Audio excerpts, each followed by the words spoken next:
Nous vous saluons de partout où vous nous suivez. Aujourd'hui, sur ce plateau de s'accomplir, nous recevons pour vous un père, un époux, un apôtre, un coach et un mentor.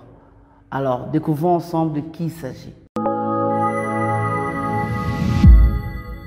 Bonjour apôtre. Bonjour maman. Grande est notre joie de vous recevoir, c'est un honneur pour nous. Alors, comment apôtre Roland Dallot se définit lui-même? Pour ne pas dire qui est Roland Dallot. Je me définis comme un pécheur sauvé par grâce. Et cela est arrivé il y a bientôt 38 ans. Mais que Dieu a fini par appeler au ministère pour qu'il aide d'autres pécheurs aussi à sortir de la vie du péché et à devenir enfant de Dieu, pourquoi pas serviteur de Dieu. Donc c'est un peu comme ça que je me définis. Voilà. Alors dans cette émission, nous mettons un accent sur la femme, mais principalement sur la femme mariée. Alors la première question, nous sommes en train de nous dire, est-ce que le mariage est un frein pour la femme ou un tremplin pour la femme? Parce qu'on se dit, si elle se marie et puis bon, c'est fini, elle est là, elle fait des enfants. Alors je pense que ça dépend de plusieurs choses. Ça dépend d'abord de la culture. Il arrive dans certaines cultures, dont chez nous en Afrique, où le mariage en lui-même devient comme une fin en soi. Les gens estiment que la finalité d'une vie, surtout d'une femme, c'est le mariage. Mais vous allez aussi dans d'autres cultures où le mariage n'est pas considéré comme une fin en lui-même. Et les gens estiment qu'on peut bien se réaliser dans bien d'autres domaines. Moi, je suis de ceux qui pensent à une doctrine assez équilibrée. Je pense qu'une femme s'accomplit, se réalise à la fois en étant femme d'abord, mais aussi en accomplissant le but pour lequel Dieu l'a envoyé, qui peut être différent d'être simplement une épouse, une ménagère, quelqu'un qui donne la vie. Donc pour moi, le mariage n'est pas et ne peut pas être un frein. Ça peut même être un stimulant, un bonus si on tombe sur une bonne personne. Alors finalement, qu'est-ce qu'une femme accomplit selon la Bible? Alors par rapport à la Bible, je pars du principe que Proverbe chapitre 16 au verset 4 nous dit que Dieu a tout fait pour un but. Et je crois que Dieu envoie chacun de nous sur terre pour accomplir quelque chose. J'aime bien quand Actes des Apôtres 13, 36, parlant de David, dit après avoir servi au dessein de l'Éternel, il est mort et il a vu la corruption. Et ça, on sent une vie accomplie, quelqu'un dont la vie sur terre a servi à quelque chose. Donc pour moi, un accomplissement, c'est venir sur terre et partir un jour avec le sens du devoir accompli. Et quand on part avec ce sens du devoir accompli, il y a trois sentiments, enfin trois finalités. La première finalité, c'est que soi-même, on est content d'avoir servi à quelque chose, d'avoir été utile. Mais deuxièmement, je pense que les créateurs qui nous ont envoyés s'est réjoui aussi de voir que nous avons fait sur terre ce qu'il attendait de nous. Et troisièmement, en nous accomplissant, nous faisons bénéficier, ou pour ne pas dire nous enrichissons notre milieu, les gens avec lesquels nous avons été en contact. Alors est-ce qu'il y a-t-il un modèle d'une femme accomplie dans la Bible, les leçons qu'on peut tirer vraiment d'une femme? Alors, il y en a plusieurs, et je vais peut-être étonner en prenant des directions assez différentes, parce que j'estime que l'accomplissement n'a pas un seul visage. L'accomplissement peut avoir plusieurs visages. Les quelques femmes que moi je peux prendre comme des modèles de femmes accomplies dans la parole de Dieu, je prendrai premièrement Hulda la prophétesse. Et la Bible nous parle de Hulda la prophétesse dans 2 Rois chapitre 22, du verset 14 au verset 20. Rare. Une société qu'on a tendance à présenter comme étant misogyne ou n'encourageant pas la femme, mais étonnant de voir qu'une femme a été prophétesse en Israël. Et le comble, c'est que la Bible, parlant de son mari qui s'appelait Shaloum, dit que Shaloum était gardien de vêtements. Donc gardien de vêtements au temple, un rôle dérisoire, mais sa femme assumant un leadership spirituel. Et quand on lit l'histoire de cette femme, elle a beaucoup accompli.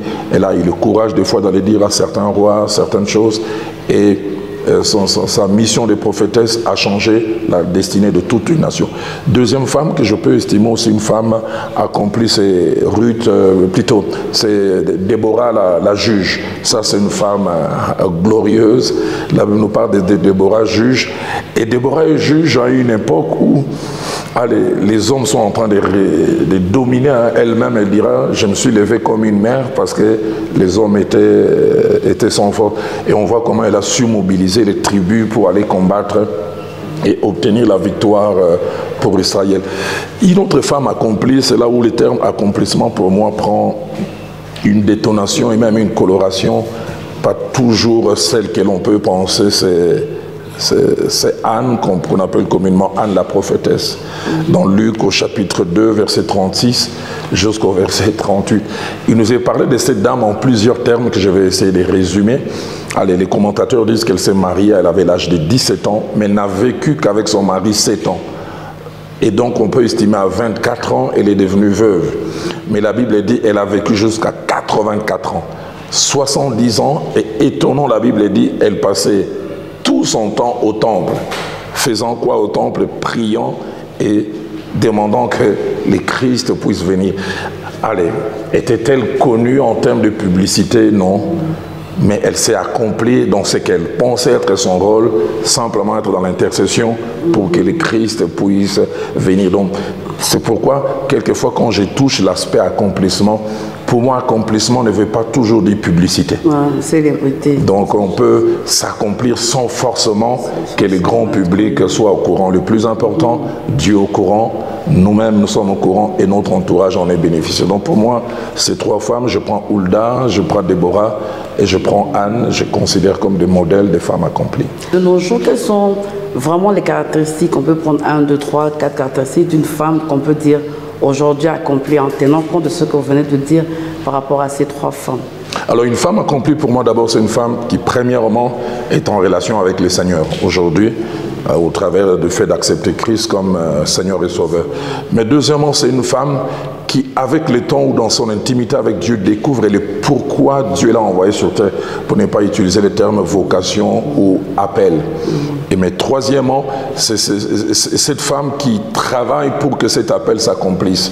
Et quatrièmement, si elle est mariée, cette femme qui a la grâce de tomber sur un homme qui reconnaît cet appel et qui l'aide à mener cela à bon escient et à accomplir. Donc voilà un peu les 4 grandes caractéristiques que je peux associer à la femme accomplie. Donc attachée au Seigneur, qui reconnaît son appel, qui met son temps, son énergie pour cela. Et si elle est mariée, qu'il y a quelqu'un à côté qui sert un peu comme de l'engrais à l'aider à faire sortir le meilleur qu'il y a en elle. Alors, si aujourd'hui on doit donner un message, on doit d'abord donner un message à la génération montante, à cette jeune fille qui n'est pas encore mariée. Qu'est-ce que vous pouvez lui dire? Elle a beaucoup de rêves, mais elle n'est pas encore mariée. Elle doit tenir compte de quoi exactement? Parce qu'en fait, si elle tombe sur une mauvaise personne, elle risque de ne pas vraiment réaliser son rêve. Est-ce qu'aujourd'hui, vous pouvez dire un mot, lui dire quelque chose? Elle n'a pas encore fait le choix. Alors, j'ai toujours pensé, j'ai plusieurs fois apporté un enseignement sur l'appel. Et j'ai dit toujours, pour qu'un appel s'accomplisse, on a besoin des alliés de l'appel. C'est-à-dire des gens qui viennent, comme des catalyseurs, qui nous apportent tout ce qui sera nécessaire, afin que nous devenions ce que nous pourrions devenir. J'aime souvent prendre l'exemple, par exemple, de Moïse, pour qu'il accomplisse son appel. Il avait besoin d'Aaron. Aaron qui l'aidait parce que lui bégayait, et lui comprenait bien ce bégaiement. Et il aidait à traduire. Et donc, c'est des genres de personnes que Dieu place à côté de nous, qui sont un plus et qui nous apportent. Alors, cette jeune fille qui n'est pas encore mariée doit d'abord, dans la présence avec le Seigneur, savoir qu'est-ce que Dieu veut qu'elle fasse. Vous avez tout à l'heure utilisé le terme rêve. Je veux croire que les rêves qu'elle a viennent de Dieu, pas les rêves qui viennent d'elle-même. Parce que si ce sont ses propres rêves, ça peut ne pas se réaliser. Elle est frustrée à la fin, mais je peux dire pour rien. Je veux vraiment croire que les rêves qu'elle a viennent de Dieu et qu'elle connaît ses rêves, mais de 3 plutôt, dans sa quête d'avoir quelqu'un à ses côtés, que le seul sentiment amoureux ne puisse pas être le seul critère. J'aime souvent dire quand on veut se marier avec quelqu'un, on doit avoir des appels compatibles. Et quand je dis compatibles, soit c'est le même appel ou soit ce sont des appels que je peux dire complémentaires. Ton appel complète le mien. Et si on peut, au-delà de l'amour, trouver une telle personne qui reconnaît notre appel, selon que la Bible dit, deux peuvent-ils marcher ensemble sans se mettre d'accord. Alors si elle tombe sur cette personne, gloire au Seigneur. Mais je peux aussi ajouter peut-être un appendice qu'on peut tomber sur quelqu'un qui a tous les potentiels pour nous accompagner, mais qui n'est pas dans sa... Allez, comment je peux dire, dans sa pleine dimension au départ. Le pasteur Vernon m'est parlant un jour, avant mon mariage, il dit, Roland, quand on veut se marier, Dieu nous donne 3 sortes de partenaires. Il nous donne premièrement un ou une partenaire qui a un produit fini. Dieu a totalement travaillé. Dès l'instant où vous vous mettez ensemble, il ou elle devient utile à toi. Deuxièmement, il peut te donner un produit semi-fini dans lequel il a travaillé et puis il y a encore un travail à faire. Mais il peut aussi, plusieurs ne le souhaitent pas, il peut nous donner une matière première. Dès le départ, tu peux voir, tu as peur, est-ce que cette personne peut m'accompagner dans l'accomplissement de ce que j'ai comme appel? Non. Mais le potentiel est dedans et avec le temps, ça va ressortir. Donc je reviens encore pour dire, c'est par cette jeune fille qu'elle-même s'attache au Seigneur, qu'elle ait la pleine considération du rêve que Dieu a placé dans son cœur en vérifiant que cela vient de Dieu. Et puis finalement, quand elle commence à aimer quelqu'un ou à s'attacher à quelqu'un, que le seul sentiment amoureux ne puisse pas être le seul critère de décision. Est-ce que Dieu m'accompagne? Est-ce que Dieu est partie prenante dans cette affaire?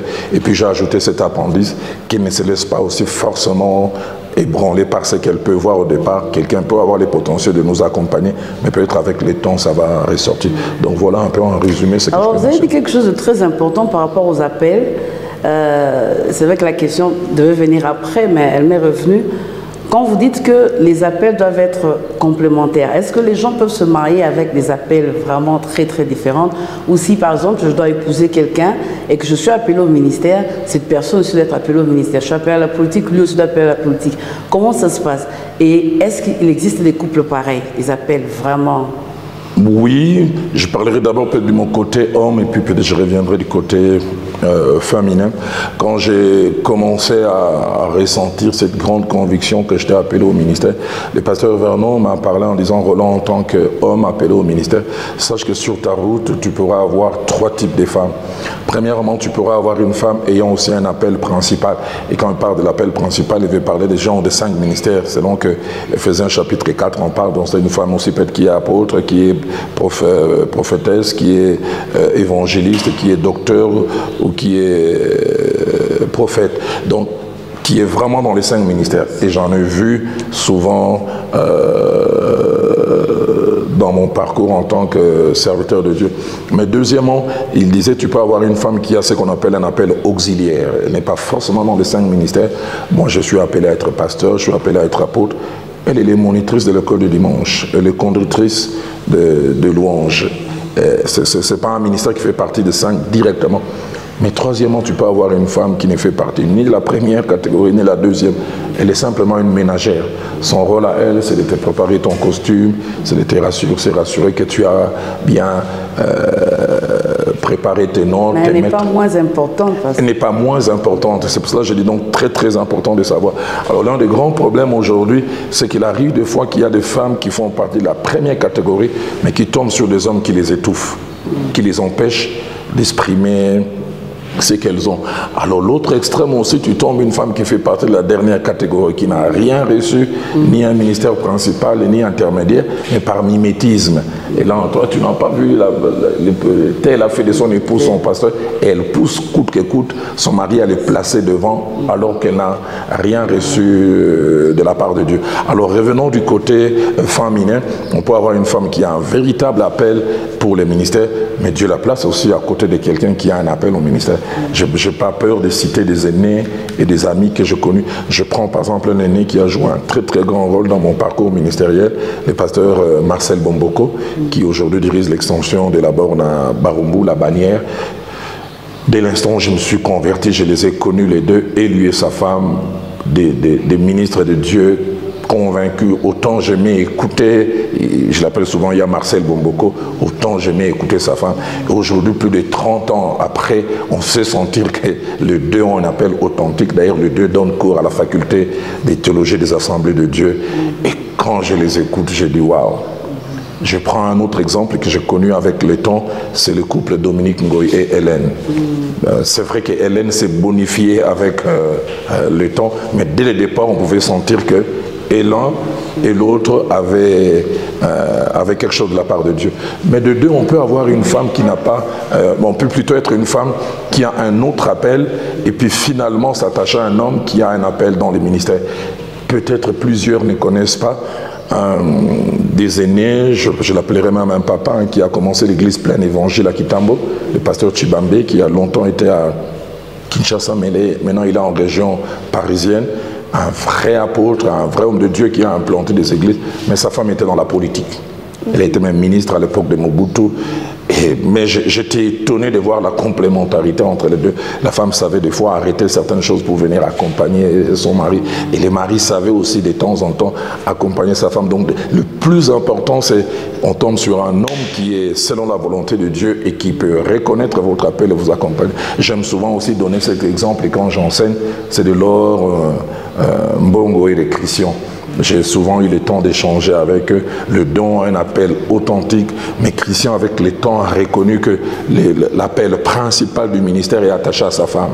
C'est elle vraiment qui a le leadership, c'est elle qui a la partie locomotive être dedans. Christian, c'est l'organisateur, c'est lui qui, la plupart des chants, c'est lui qui compose, c'est lui qui écrit, c'est lui qui fait les arrangements, mais devant, c'est leur étonnant, j'en parle souvent, quand on parle de leur groupe, on parle la mano di Dio, on dit de l'or Mbongo, on dit même pas de l'or et de Christian. Et Christian, je le vois, il n'a pas de scrupule de laisser sa femme être devant et lui derrière.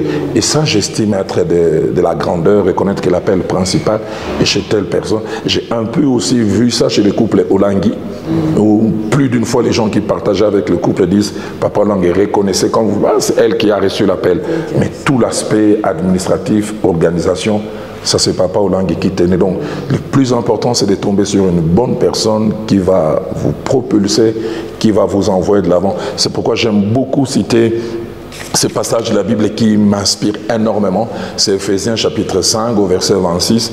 Quand l'apôtre Paul faisant ce parallélisme, prenant Christ comme étant un peu le mari et l'Église comme étant l'épouse, il parle de deux choses qui me touchent. Il dit premièrement, Christ comme église, comme époux, a comme objectif de nous sanctifier. Les termes sanctifiés, c'est enlever les scories, enlever tout ce qu'il y a comme saleté. Mais la deuxième des choses que je trouve glorieuse, c'est que le but dans ces rapports entre Christ, qui est l'image du mari, et l'Église, qui est l'épouse, c'est de présenter cette épouse glorieuse. Une traduction dit « dans sa meilleure présentation ». Et ça, c'est vraiment le but de Dieu dans le mariage. S'il attache un homme à une femme, que cet homme aide cette femme à sortir dans sa meilleure forme possible. Le plus triste, c'est que des fois, le mariage devient comme un parking pour une femme où on sent depuis qu'elle s'est mariée, elle s'est arrêtée, elle ne progresse plus dans ce pourquoi Dieu l'a envoyée sur terre. Parce que je crois que plusieurs, Dieu ne les a pas seulement envoyés pour être ménagères, mettre au monde des enfants et s'arrêter à ça. Alors, apôtre, dites-nous, pourquoi est-ce que certains hommes ne veulent pas laisser leur femme s'accomplir? Quelles sont les raisons avec votre expérience? Ma petite expérience m'a montré qu'il y a trois raisons principales. La première raison, je pense qu'elle est culturelle, liée à un milieu dans lequel on vit où les pensées, les idées, les philosophies sont, si le terme n'est pas un peu fort, rétrograde, où on estime que la femme, c'est juste quelqu'un appelé à être au foyer pour le ménage, elle n'a rien d'autre et que Dieu, en l'envoyant sur terre, ne lui a pas aussi, au-delà du fait de mettre au monde et d'élever, d'accompagner les enfants, d'accomplir des choses personnelles. Et cet élément culturel est très, très pesant. Mais il arrive aussi, deuxièmement, que le frein vient à cause de la femme elle-même. Elle a reçu quelque chose, mais elle se prend mal pour faire passer ça à l'autre. L'homme peut avoir l'impression qu'il a une concurrente, il a un adversaire par une mauvaise manière de se conduire. Je reviendrai sur un exemple biblique, mais je prends d'abord cet exemple de ce merveilleux documentaire que j'ai suivi. À l'époque, Margaret Thatcher était Premier ministre en Angleterre. Et son mari disait cette belle phrase que je n'ai jamais oubliée. Il dit, elle est Premier ministre au Downing Street, c'était l'avenue où il y avait la primature, mais à la maison, elle redevenait mon épouse. Je ne l'appelais jamais Premier ministre et je le rappelais que Premier ministre restait à l'extérieur et à la maison, il était censé faire la table, faire toutes ces choses. Et il dit, ce qui faisait ma joie, c'est qu'il y avait toujours une différence entre la femme autoritaire qui dirigeait la nation, des fois en donnant des coups de poing, et la femme qui restait à la maison. Et il dit, ce sont ces petites choses qui ont fait que je puisse être moi-même un peu son supporter et qui l'accompagnait. Je lisais ce matin ma Bible et je vais peut-être essayer de lire. Et j'ai trouvé cette femme glorieuse, la femme de Proverbe 31, qui l'on trouve une femme à multiples casquettes. Allez, Proverbe chapitre 31, verset 16, la présente comme une femme entreprenante. Écoutez ce que la Bible dit. Elle pense à un champ et elle acquiert. On voit c'est quelqu'un qui a des idées, qui fait plein de choses. Elle réfléchit, elle veut amener à l'accomplissement. Mais en même temps, le verset 15 dit, elle s'élève lorsqu'elle fait encore nuit, elle donne de la nourriture à sa maison. Donc autant elle a des ambitions personnelles pour s'accomplir, mais autant elle ne cesse pas d'être une ménagère. Et le verset 27 dit encore, elle veille sur ce qui se passe dans sa maison. Donc il arrive des fois, c'est la femme qui se prend mal et a un déséquilibre. L'homme a l'impression que l'ambition de la femme tue la vie des familles et cet homme peut devenir un frein. Mais troisièmement, et ça ma petite expérience me l'a montré et confirmé, des fois c'est vraiment un vrai combat spirituel. C'est-à-dire le diable qui s'élève parce qu'il ne veut pas que quelqu'un s'accomplisse, quelqu'un vive dans les frustrations, alors il s'élève et il peut passer par toutes sortes de personnes, dont même les maris. Donc voilà un peu en résumé les trois raisons que ma petite expérience m'a montré sont ou peuvent être des freins pour qu'une femme s'accomplisse. Alors finalement, qu'est-ce qu'on peut dire à cette femme qui veut s'accomplir? Quelle preuve elle peut donner à son mari? Qu'est-ce qu'elle peut faire pour finalement toucher le cœur de cet homme qui s'oppose? En même temps, une femme qui veut commencer, en même temps, une femme qui est déjà dedans. Alors, il y a plusieurs, je répète, dans 4 directions. La première, je crois aux vertus de la prière. Mon pasteur, le frère Jacques-André Vernon, disait que là où tout a échoué, la prière est réussie. Elle sait qu'elle est appelée par Dieu, elle sent un peu de pesanteur, elle sent un peu de contrariété de la part de son mari, qu'elle se mette en prière. Ma Bible à moi dit, les cœurs des rois sont comme un courant d'eau et Dieu peut le pencher à sa guise où il veut. Elle peut exercer une influence dans la prière, elle sera étonnée de voir comment cet homme lui-même peut changer. La Bible n'en parle pas en des termes clairs, mais j'ai toujours cru qu'il y a eu la prière. Marie est venue dire à Joseph, Dieu m'appelle à accomplir telle chose et dans l'accomplissement, il y a des choses qui dérangent un peu notre foyer. Je suis enceinte par la vertu du Saint-Esprit. Cet homme s'est dit, je ne pense pas que je peux avancer avec toi. J'ai dit, la Bible n'en parle pas. Mais j'ai toujours cru que quand Marie est rentrée dans sa frustration de voir qu'elle a obéi à Dieu, alors dans une direction, elle a dû parler à Dieu. Seigneur, moi je fais ce que je devais faire. Regarde cet homme qui devait m'accompagner, qui s'arrête. Et la Bible montre, apparemment c'est arrivé le lendemain, un ange est apparu à Joseph pour lui dire, ne lâche pas cette femme. Ce n'est pas Marie qui allait argumenter.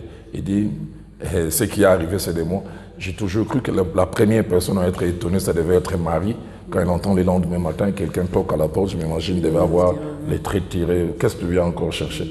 Non, je viens te demander pardon. Ah bon, toi me demander pardon? Oui, on va marcher ensemble. Dieu est intervenu. Donc je crois aux vertus de la prière. J'encourage une telle femme à prier. Mais deuxièmement, je crois aux vertus du dialogue. La Bible dit, deux peuvent-ils marcher ensemble sans se mettre d'accord? Après la prière, parler à son homme dit, je crois que Dieu m'appelle à faire ça et lui montrer qu'on a besoin de lui dans l'accompagnement pour que ce qui en nous puisse ressortir. Et de 3, je crois aussi à la puissance du temps. La Bible dit Dieu fait toutes choses bonnes et parfaites en son temps. Des fois, on veut avoir tout de suite, mais Dieu peut nous donner des choses dans un processus petit à petit jusqu'à ce qu'on devienne ce que Dieu veut que nous puissions devenir. Mais 4e chose, j'encouragerai cette femme à toujours montrer à son mari que quel que soit ce que Dieu veut faire avec, au travers d'elle, le mari reste entre guillemets le chef de la famille. Bon, j'ai beaucoup aimé votre intervention lorsque vous avez parlé de Marie, en disant que c'est aussi un accomplissement pour elle, le fait d'avoir Christ.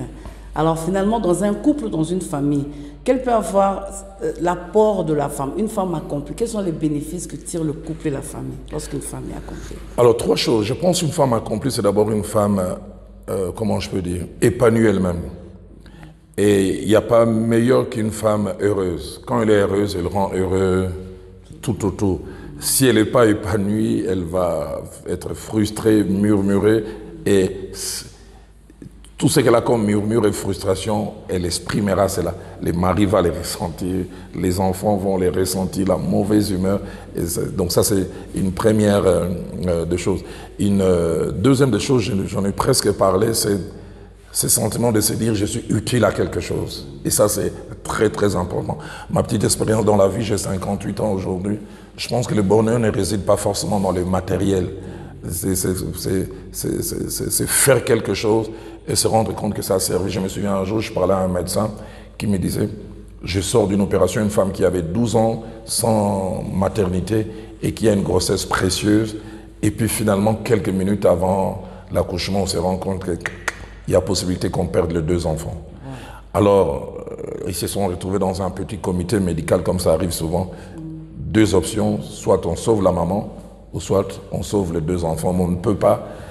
Mais ils se sont battus, ils ont dit 12 ans, et puis finalement, miracle, ils ont pu sauver et la maman et l'enfant.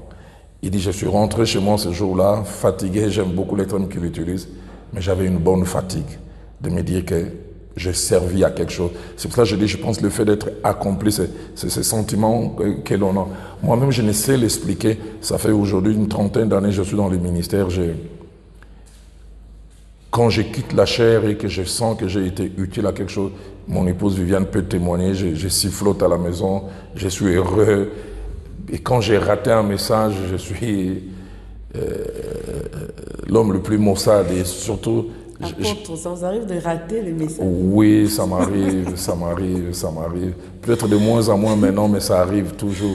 Et quand je rate un message, j'ai horreur des gens qui veulent me consoler en disant c'était quand même bien. Parce que moi-même, au fond de moi, je sais que ça n'a pas marché. C'est pour ça que je dis cet accomplissement donne un sentiment d'utilité. Mais troisièmement, quand on a accompli ce que l'on devait faire, alors, il y a vraiment comme un témoignage de l'approbation de Dieu, un peu comme la Bible dit dans les paraboles des talents. À la fin, il est chaque fois du bon et fidèle serviteur, entre dans les repos de ton maître. Tu as ce témoignage intérieur que Dieu est content, quasiment comme s'il te fait un clin d'œil, quoi. Donc, une femme accomplie, c'est la meilleure des choses qui puisse arriver. Alors, parce qu'à côté de vous, il y a une merveilleuse femme, pasteur Viviane Dallot. Qu'est-ce que vous avez fait pour l'aider à s'accomplir en tant qu'homme? Ouh là là, plusieurs choses. Allez, j'irai peut-être dans 3 directions, peut-être je pourrais en ajouter une 3e. La première, c'est que dès le départ, je lui ai fait prendre conscience de mon appel, mais je l'ai aidé aussi à prendre conscience que, au-delà de mon appel, elle avait quelque chose que Dieu l'appelait à faire et qu'il fallait qu'elle prenne conscience de cela et qu'elle puisse y travailler. La deuxième, j'ai été quelquefois très très dur avec elle, très très dur. Elle va suivre l'émission, est-ce qu'elle va m'en vouloir de parler de ça? On se retrouve à Nairobi, je pense en 98. Elle et moi, on fait la formation théologique et puis elle est appelée à prêcher. On lui a donné une première occasion, c'était quasiment comme une campagne d'évangélisation de jeunes gens à prêcher. Mais elle n'avait pas la discipline qu'elle a aujourd'hui. Je l'ai observée, elle avait ses grands défis, elle s'amusait avec les enfants, elle regardait la télé. J'ai essayé de parler un peu, mais bon, j'ai senti que le message ne passait pas. J'oublie jamais ce jour-là, elle a complètement raté son message. J'étais dans la masse et quel sentiment j'avais? Frustration, je voulais lui arracher le micro, parler à sa place. De deux aussi, j'avais honte et des fois j'ai regardé, j'ai dit j'espère que les gens n'ont pas suivi ce piètre message. Et les combles, c'est qu'elle balbutiait tellement. Je pense sur le minute qu'on lui avait donné, elle avait presque épuisé les temps, mais je n'ai pas l'impression qu'elle avait dit la moitié de ce qu'elle devait dire. Je revois encore, on lui envoie un bout de papier en disant que le temps est passé, elle a encore paniqué des plus belles. Et quand la réunion a fini, j'ai senti comment elle cherchait des appuis. Son frère, Christian, pasteur Christian, qui était à mon côté, et elle est allée vers Christian, l'a rassuré, c'était quand même bien. J'ai voulu en tant que mari aller dans la même direction, faire un peu de la psychologie, mais j'ai senti dans mon cœur le Seigneur dit, donne-la des bons coups. Je les regarde dans les yeux, je dis zéro. Tu as radicalement échoué, tu as vu. Là, c'est la seule. Oui, c'est la seule. Et elle a très mal pris ça sur le champ. Elle me dira plus tard que ça l'avait frustrée, elle aurait voulu quand même. Mais ce jour-là, Dieu m'avait dit, cogne. Et j'ai vu depuis ce jour-là, je pense que c'est Dieu qui a voulu, ça l'a guérie. Viviane, aujourd'hui, elle est sérieuse, consciencieuse, appliquée comme jamais. Et ça, c'est l'un des exercices dont j'ai été dur ce jour-là. Et ça fait qu'aujourd'hui, c'est quelqu'un, quand elle est appelée à prêcher, dans la prière, dans la préparation. Troisième des choses que je peux dire, c'est que, allez, j'ai été lent à lui donner plusieurs occasions de s'exprimer.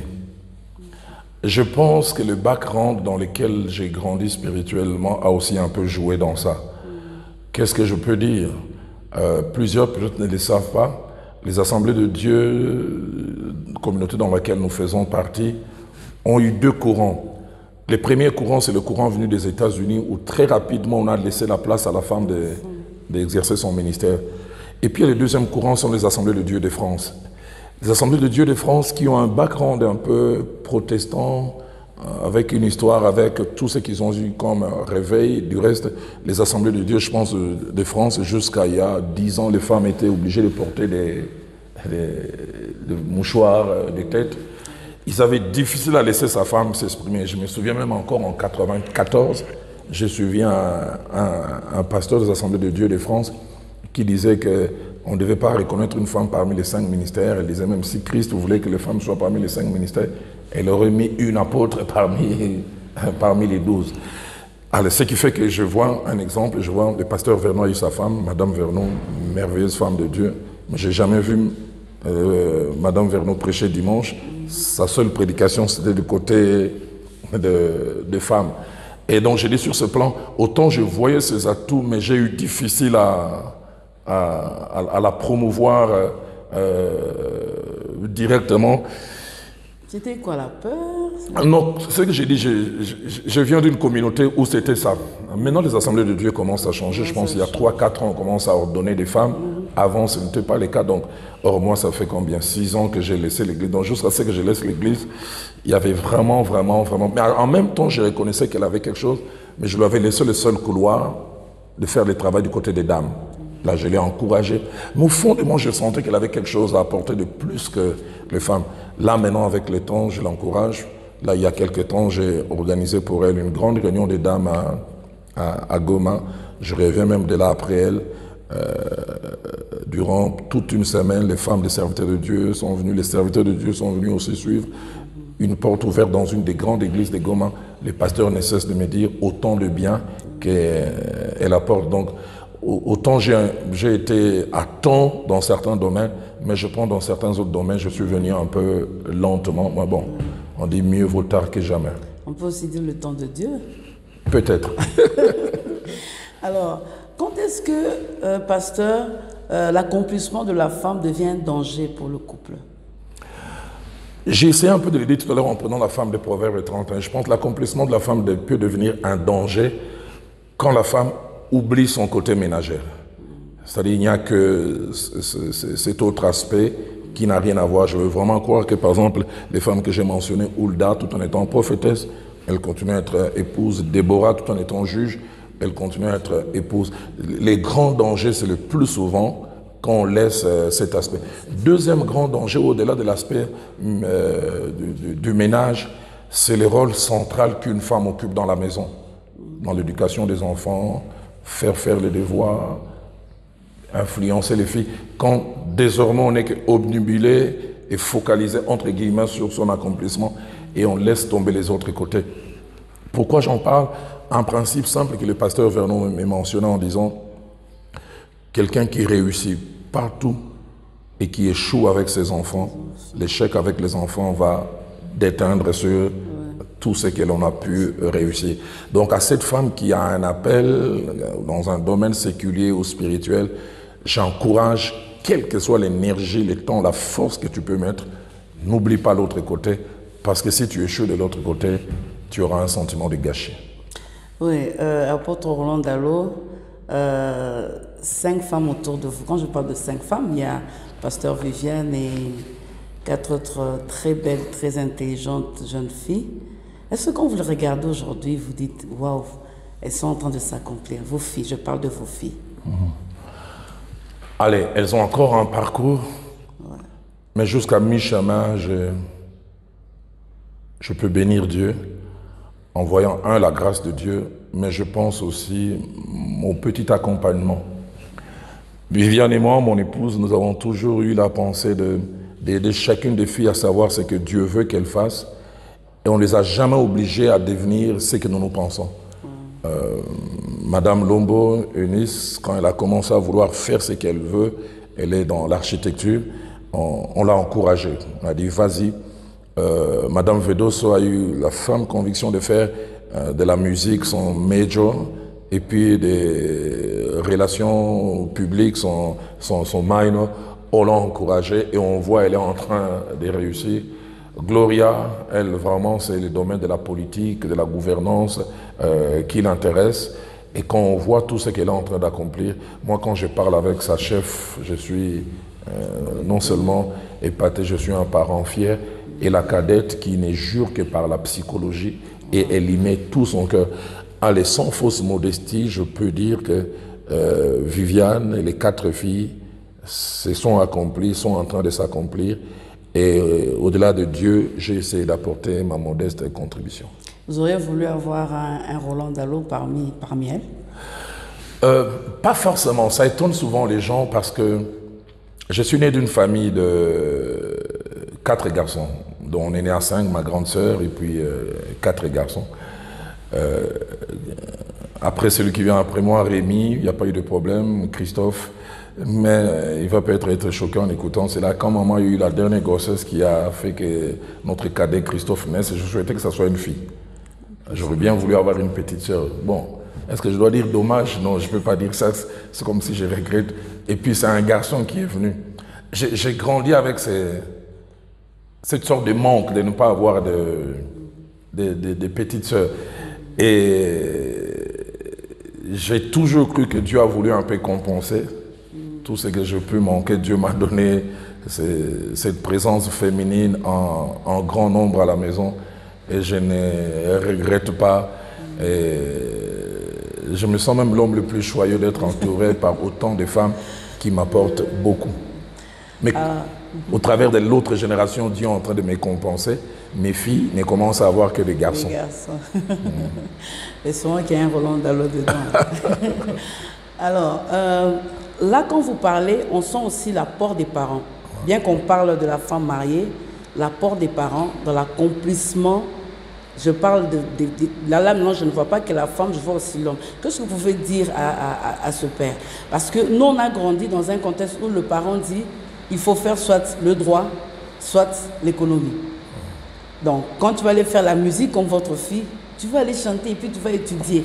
Qu'est-ce que tu peux dire à ce père? Qu'est-ce que tu peux dire à cette mère pour vraiment aider l'enfant à faire sortir le potentiel? Alors, 2 choses, hein, certaines, j'en ai presque fait mention. D'abord, je sais que cette émission sera suivie partout, mais je voulais peut-être d'abord m'adresser à un public africain, pour ne pas dire peut-être aussi bantou, à enlever cet aspect culturel qu'un enfant utile, c'est d'abord les garçons. J'ai entendu cette histoire relatée par un aîné pasteur, feu pasteur Lukusa, il vient nous prêcher à Kinshasa. Il dit des hommes étaient en train de descendre à la source vers midi.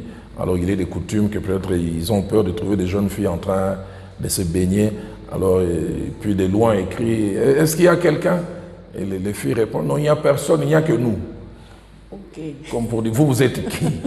Et simplement pour dire, dans notre société, un peu, allez, un enfant pour qui peut-être on a des rêves, c'est seulement les garçons, la fille, on voit simplement le mariage. C'est enlever cet aspect, savoir que chaque enfant est peut-être utile dans bien des domaines. Et des fois, il est arrivé que les filles soient plus utiles que des hommes. Mais deuxième des choses que je peux dire aux parents, c'est d'arriver à accompagner les enfants dans leurs rêves. Surtout si ça vient de Dieu. Qu'est-ce que tu as et à les arroser dans la prière, dans l'encouragement et à mettre tous les moyens nécessaires afin que ces enfants, par la grâce de Dieu, deviennent ce qu'elles sont appelées à devenir en ayant la conscience que papa ou maman m'a accompagné. Alors, dans votre expérience, dans votre parcours, est-ce que vous avez des cas concrets, bien sûr, on ne peut pas citer les noms, des gens que vous avez pu aider, des cas vraiment concrets où l'homme ne voulait pas que la femme puisse accomplir, mais vous avez parlé et puis quelque chose se passait. Comment vous avez fait? Qu'est-ce qui s'est passé exactement? Oui, j'ai eu quelques cas et là, je vois plusieurs. Je vois un couple avec lequel j'ai eu à parler. L'homme était un monsieur normal, un technocrate, responsable d'entreprise, mais sa femme sentait cet appel à faire de la politique. Elle voulait d'abord être députée provinciale dans une des provinces, et puis finalement députée nationale. L'homme ne voulait pas au départ parce qu'il voulait, mais finalement la femme a non seulement progressé, elle a été députée provinciale, députée nationale, elle a fini même par être vice-ministre, et finalement l'homme s'est réjoui en voyant tout ce que cela. Ça a pris du temps. Il y a eu des pesanteurs, mais Dieu merci, par la prière, nous avons eu à prier avec cette dame. Et puis comme je l'ai dit, en approchant l'homme, en lui parlant, en lui faisant comprendre des choses. Mais là aussi, je reviens, je dirais que quand nous étions en train de faire cet effort, l'avantage, c'est que cette femme a continué à être une bonne femme à la maison. Et cette femme, des fois, a dit à son mari, je ne ferai pas tant que tu ne m'accompagnes pas. Et pourtant, il tenait. Et je pense que ce côté flexible a fait que son mari sente que on reconnaît ma place d'autorité et cet homme a fini par l'accompagner. Et pour moi, c'est l'une des plus belles histoires que j'ai vues par rapport à l'accomplissement d'une femme accompagnée par son mari. Alors, d'une manière concrète, comment est-ce que vous avez parlé de votre expérience? Il y a un homme qui est en train de suivre maintenant, qui hésite pour laisser sa femme se lancer. Bon, il a plusieurs raisons, déception, je ne sais, background, je ne sais. Alors, 2 ou 3 choses qu'il peut vraiment faire pour pousser cette femme, non seulement la pousser, mais d'abord identifier ce potentiel-là et puis la pousser. Parce qu'il y a aussi des femmes peut-être qui ne se découvrent pas. Ouais. Il faut que le mari fasse un... Exactement. Alors je voudrais dire d'abord à cet homme, je pense que la Bible dit quand un homme et une femme se mettent ensemble, ils deviennent une seule chair. Et j'aime beaucoup quand l'apôtre Paul parlant de l'homme, il dit l'homme doit être appelé à aimer sa femme comme soi-même. Et parce que je crois, ces sentiments, c'est de dire c'est une partie de moi-même. Quand elle s'accomplit, quand elle réussit, c'est pas elle, c'est moi et c'est nous. Je pense que c'est cette conscience qui doit habiter cet homme. Mais de 2, un homme doit savoir que l'accomplissement d'une femme n'est total que si cette femme sans l'accompagnement de son mari.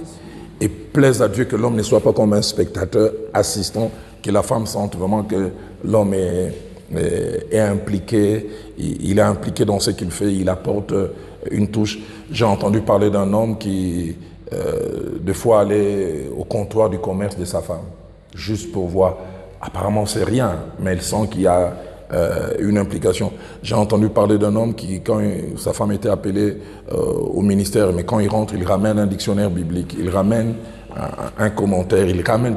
Donc la femme sent qu'il veut que je puisse aller de l'avant.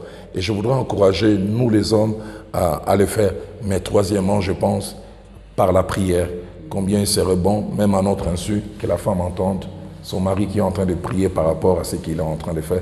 Et la prière d'un homme par rapport à l'activité de sa femme, c'est ce qu'il y a de plus merveilleux comme apport.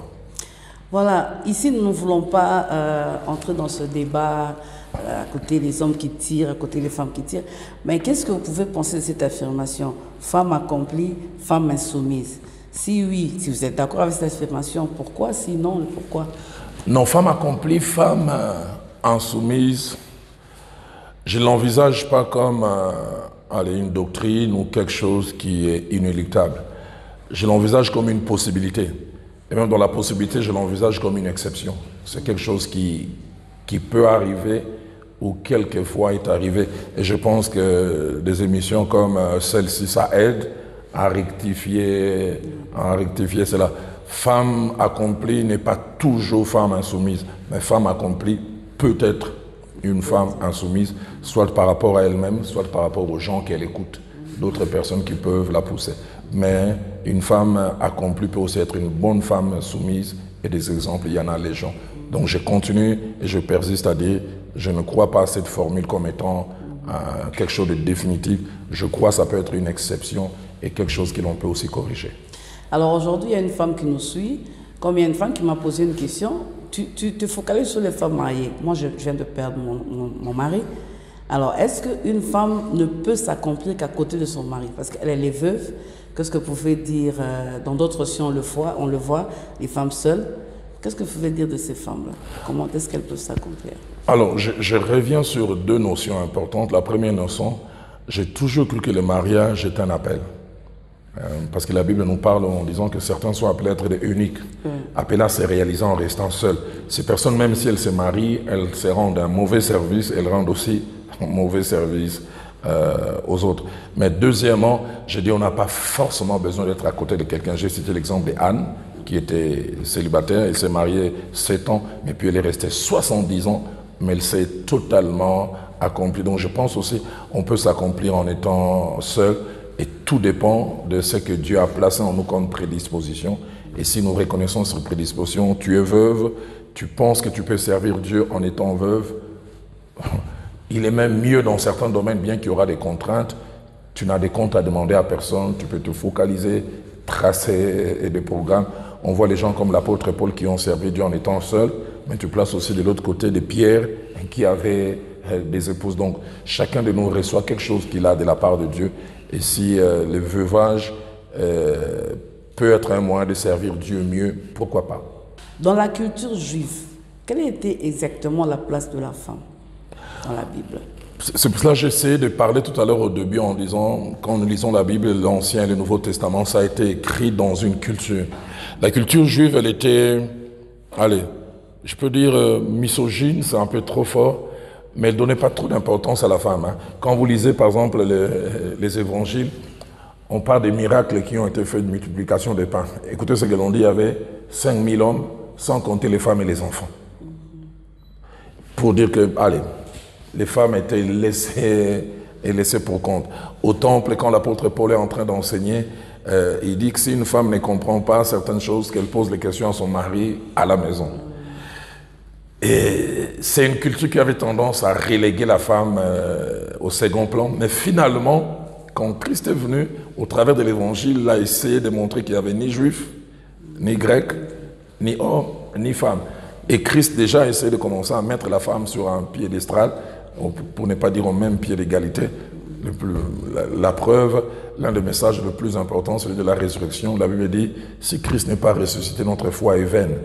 Et ce message de la résurrection, Christ aurait pu le confier à Pierre, il aurait pu le confier, mais ça a une femme, c'est Marie de Magdala, et les autres, avec Marie de Magdala, en premier qui est venu annoncer cette grande bonne nouvelle. Et je pense que ça c'était un chiffre. Et quand nous arrivons dans les actes des apôtres, nous commençons à voir petit à petit des ministères des femmes sortir. On n'en parle pas beaucoup. On arrive, je pense, dans Acte 14 jusqu'à 18, on voit un couple, Priscille et Aquilas. Et on les présente quasiment comme un duo qui travaille.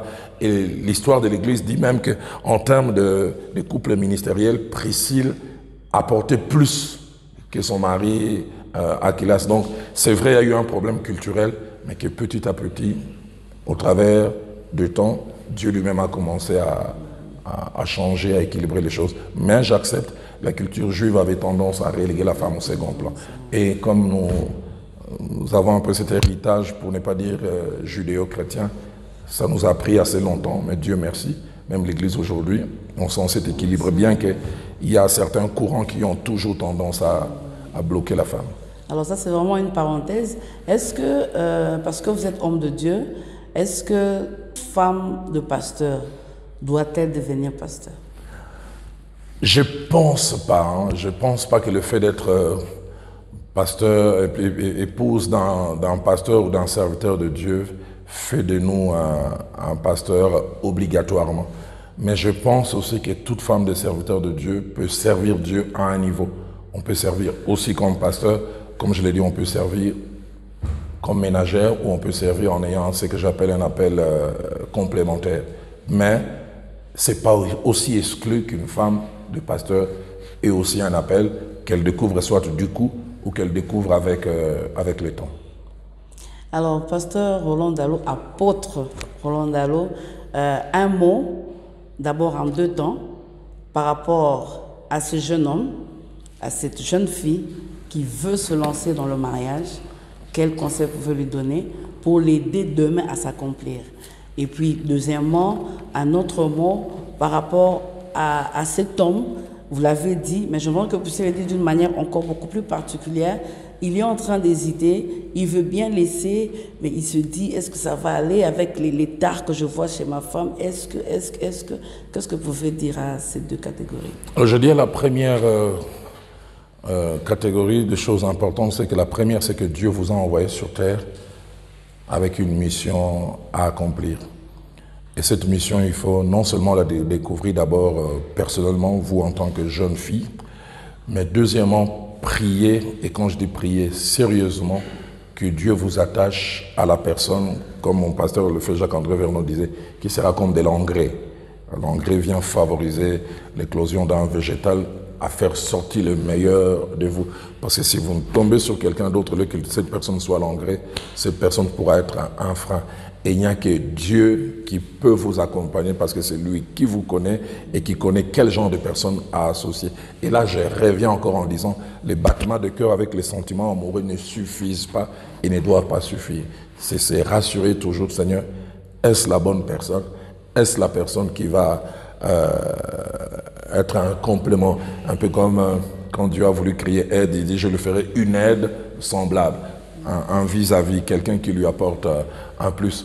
Aux hommes qui hésitent, j'ai dit aussi deux choses. La première, c'est que Dieu ne vous a pas placé à côté de cette femme pour rien. Autant elle vous apporte, autant vous êtes appelés à lui apporter aussi. Mais de deux, j'insiste sur une chose, nous devons sortir des sentiers battus en disant que la femme n'est appelée qu'à être ménagère. La femme peut faire beaucoup d'autres choses, et des fois plus que nous les hommes. Et ne soyons pas lésés si Dieu, comme nous l'avons dit avec Hulda, avec Déborah, à faire des choses au-delà de nous.